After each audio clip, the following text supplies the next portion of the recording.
Aujourd'hui, on va faire un peu d'histoire. On va rappeler quelques faits historiques. Pourquoi les États arabes ont envahi Israël à la création de l'État d'Israël en 1948?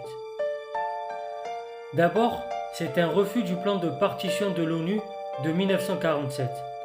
En novembre 1947, l'Assemblée générale de l'ONU adopte la résolution 181 qui propose de diviser la Palestine sous mandat britannique en deux États, un État juif et un État arabe.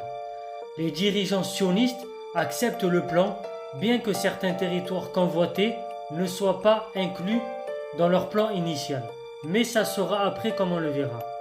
Les États arabes et les Palestiniens le rejettent catégoriquement, bien évidemment. Ils considèrent que le plan est injuste. Pourquoi le plan est injuste? Parce qu'il donne plus de la moitié du territoire à l'État juif, alors que les juifs étaient minoritaires.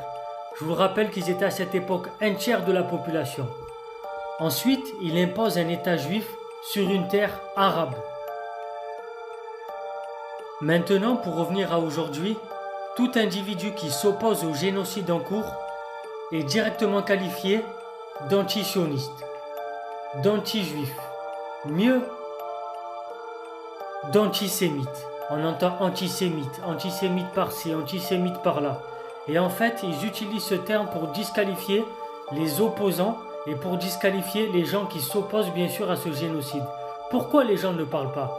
Bien évidemment, ils ont peur de parler pour pas perdre justement leur petit confort, leur petit intérêt.